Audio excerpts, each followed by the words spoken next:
And I'm Mammy. But you already knew that, didn't you? Yes, you did. It is time to do Mammy's affirmations. Are you ready to be loud? Are you ready to be true? Are you ready? All right, let's do this. Let's say it out loud. Ready? I am loved. You are loved, but let's say it louder. Ready? I am loved. Good job. Now, who loves you? God loves you. That's right. Who else loves you? Mammy loves you, and don't you forget that. All right, next one. I am good. Are you good? Well, let's say it louder. Ready?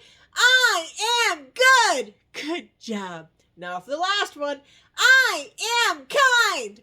Is that as loud as you got? Come on, my littles, louder. I am kind. Good job, because you are good and kind. Now, before Mammy reads into the book again, make sure you're sitting in your favorite chair. Get all nice and comfy. Maybe a favorite blanket, favorite pillow, favorite stuffed animal, or maybe your favorite person you want to cuddle with, whether it's mommy or daddy. I wish you could sit on Mammy's lap, because I would love to hold you and read stories to you. But since I can't do that, you just have to listen to Mammy talk about these books. Are you ready? Oh, wait, don't forget. Give Mammy that thumbs up. That lets me know that you're listening to Mammy's stories. Are you ready? Are you ready? All right, let's get started. Remember, all these books in this big blue book right here. Remember, James Herriot wrote them. Are you ready? So this story is going to be about Bonnie's big day. Bonnie? Who do you think Bonnie is? Is that Bonnie? Is that Bonnie? Is that Bonnie? Well, I guess we'll find out. One sunny morning in early September, I drove to see old John Skipton at Dale Close Farm, since he had telephoned to say that one of his cart horses was lame. That means it was sore, and it probably couldn't move. Oh, poor horse. Oh, there he is driving. All right, let's take a look. As I got out of the car, the untidily dressed figure of the farmer came through the kitchen door of Dale Close. John always seemed to look like a scarecrow, and today was no different. He was wearing a tattered buttonless coat, which was tied around his waist with string. Look at that. See, there's a string right there. Oh, my goodness. His trousers, means his pants, were much too short. And as he hurried towards me, I could see that he was wearing socks of different colors. One was red and the other was blue. Do you see? Oh, my goodness.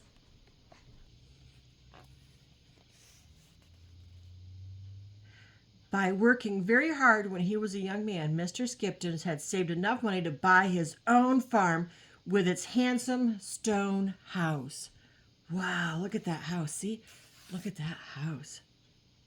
He had never married, and because he was always so busy looking after the sheep and cows on the hill, bringing in the harvest from the fields and picking the apples in the orchard, he had been much too busy to worry about himself, which is why he was always dressed in such very old clothes.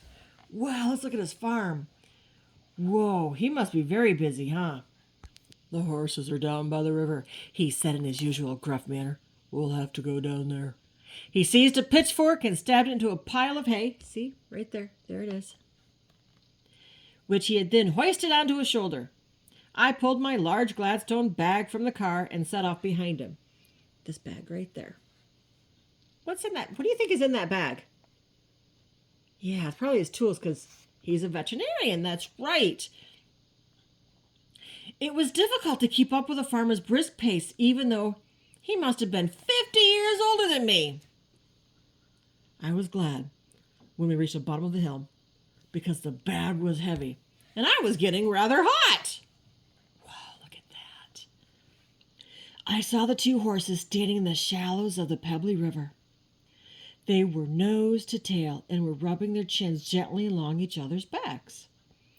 Beyond them, a carpet of green turf, which is the lawn, ran up to a high sheltered ridge, while all around clumps of oak and beech blazed in the autumn sunshine, which are the trees. They're in a nice place, Mr. Skipton, I said. Aye, they can keep cool in the hot weather, and they've got the barn when the winter comes. Wow. At the sound of his voice, the two big horses came trotting up from the river, the gray one first, and the chestnut following a little more slowly and limping slightly. They were fine, big cart horses, but I could see they were old from the sprinkling of white hairs on their faces. Despite their age, however, they pranced around old John, stamping their enormous feet, throwing their heads about, and pushing the farmer's cap over his eyes with their muzzles. "Get off! Leave off!" Oh, my stars. That's funny, huh? Oh, and here's the other horse. There it is. He pulled at the gray horse's forelock. "This is Bonnie. She's well over 20 years old." Then he ran his hand down the front leg of the chestnut. "And this is Dolly. She's nearly 30 now, and not one day's sickness until now." "When did they last do any work?" I asked. "Oh, about 12 years ago, I reckon," the farmer replied. I stared at him in amazement. 12 years? Had they been down here all that time? Aye, just playing about down here. They've earned their retirement. For a few seconds he stood silent, shoulders hunched, hands deep in the pockets of his tattered coat. "They worked very hard when I had to struggle to get this farm going," he murmured. And I knew he was thinking of the long years those horses had pulled the plow, drawn the hay and harvest wagons, and had done all the hard work which the tractors now do. Aww. I noticed that Dolly was a bit lame when I came down with their hay. Oh, let me start over. "I noticed that Dolly was a bit lame when I came down with her hay yesterday," he said. "Luckily, I come down each day." "You mean that you climb down that hillside every single day?" I asked. "Aye, rain, wind, or snow. They look forward to me bringing a few oats or some good hay." I examined Dolly's foot and found an old nail embedded deep in the soft part of her foot. I was able to pull it out quite easily with a pair of pincers, then gave her an anti-tetanus injection to eliminate any risk of later infection. "Ah, he found it! Yay! Now she'll get better." Climbing back up the hill, I couldn't help thinking how wonderful it was that old John had made the long journey to see his horses in all weathers, every day for 12 years. He certainly loved those great animals. A thought struck me, and I turned to him. "You know, Mr. Skipton, it's the Darrowby show next Saturday. You should enter the mares of the family pets class. I know they're asking for unusual entries this year. Perhaps you should only take Bonnie, since Dolly's foot will be a bit sore for a few days." The farmer frowned. "What on earth are you talking about?" "Go on," I said. "Take Bonnie to the show. Those horses are your pets, aren't they?" "Pets!" he snorted. "You couldn't call one of those great big clodhoppers a pet. I've never heard anything so silly." When he got back up to the farmyard, he thanked me gruffly, gave me a nod, and disappeared into his house. What do you think's going to happen? Huh? Let's find out. The following Saturday, it was my day to attend Darrowby Show as the vet in charge. I had spent a pleasant time strolling around the showground, looking at the pens of cattle and sheep, the children's ponies, the massive bulls, and the sheepdog trials and the neighboring fields. Then over the loudspeaker came the following announcement. "Would the entrants for the family pets class please take their places in the ring?" Wow. I was always interested in this event, so I walked over and stood by the secretary, who was sitting at a table near the edge of the ring. He was Darrowby's local bank manager, a prim little man with rimless spectacles and a pork pie hat. That must be a pork pie hat. Oh, my goodness. I could see that he was pleased with the number of entrants now filing into the ring. He looked at me and beamed. "They have certainly taken me at my word when I asked for unusual entries this year." The parade was led by a fine white nanny goat, which was followed by a pink piglet. Apart from numerous cats and dogs of all shapes and sizes, there was a goldfish in its bowl and at least 5 rabbits. There was a parrot on a perch and some budgies, other birds, having an outing in their cage. Then, to an excited buzz of conversation, a man walked into the ring with a hooded falcon on his wrist. "Whoa, look at that!" "Splendid, splendid!" cried Mr. Secretary. But then his mouth fell open, and everyone stopped talking as a most unexpected sight appeared. What is it? What do you think it is? Tell me. You think? Let's take a look. There they are, quiet. They're staring, right? Old John Skipton came striding into the ring, and he was leading Bonnie. But it was a quite different man and horse than I had seen a few days ago. John still wore the same old tattered coat, tied with string, but today I noticed that both his socks were the same color, and on his head, perched right in the center, was an ancient bowler hat. It made him look almost smart, but not as smart as Bonnie. She was dressed in the full show regalia of an old-fashioned cart horse. That's what all those stuff is on her back there. Whoa. Her hooves were polished and oiled. The long, feathery hair on her lower limbs had been washed and fluffed out. Her mane, tail, and forelock had been plaited with green and yellow ribbons, and her coat had been groomed until it shone in the sunshine.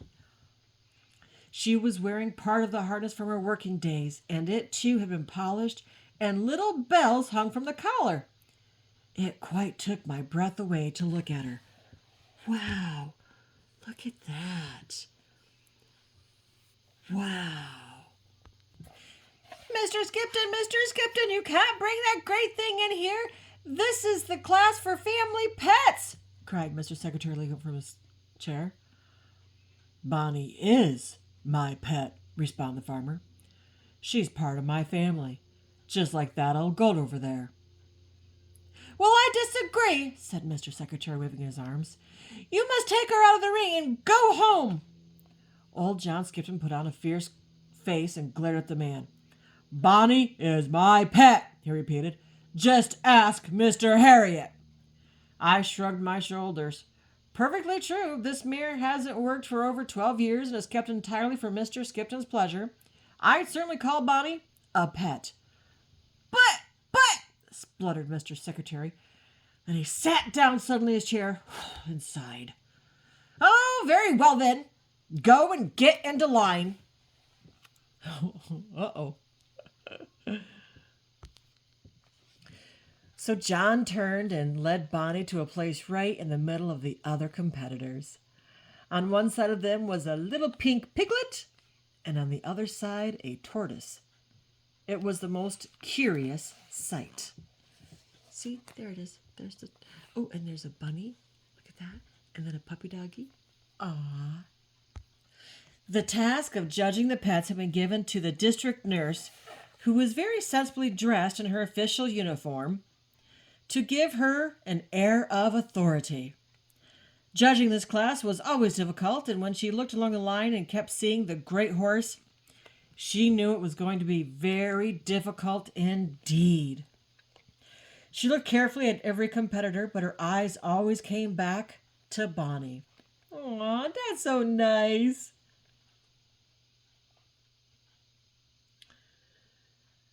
Always came back to Bonnie. There it is. All the rabbits were very sweet. The falcon was impressive. The dogs were charming. And the piglet, right there, was cute.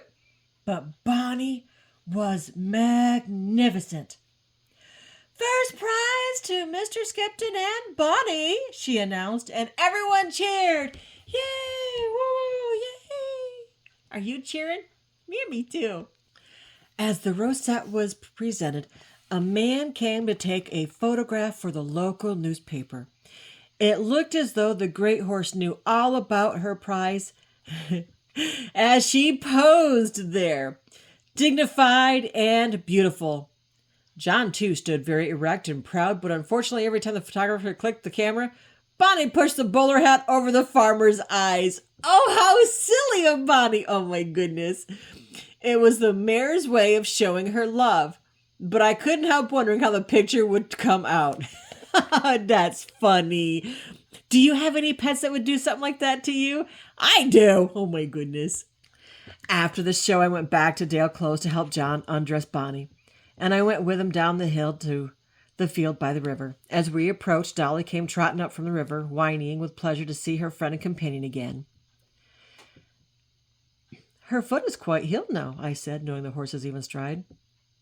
In the gentle evening light, we watched the two old horses hurry towards each other. Then, for a long time, they stood rubbing their faces together. Look at that, said John with one of his rare smiles. Bonnie is telling Dolly all about her big day. Aww! Look, there was a picture. It says Bonnie takes first prize in the family pets class. The end. Wow, that was a really good story about Bonnie getting first prize. Oh my goodness. Do you have some silly animal stories that you'd like to share with Mammy?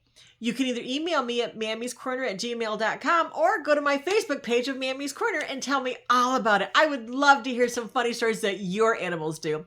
I have this one cat. Her name is Callie Mae, and she jumps up on me and crawls around me, and she puts her paws on each side of me and licks my hair. What does yours do? Will you share that with Mammy? Oh, I would love to hear that. All right, so this is the end. If you liked it, please give Mammy a thumbs up. I like it when you tell me that you like my stories. But if there's a special story, let an adult know that you can email Mammy at mammyscorner@gmail.com, and I'll see if I can get the book. But in the meantime, it is time to close. So, who loves you? God loves you. That's right. Who else loves you? Mammy loves you. Shh. But Mammy loves you bestest. Until next time, my littles, be good and be kind.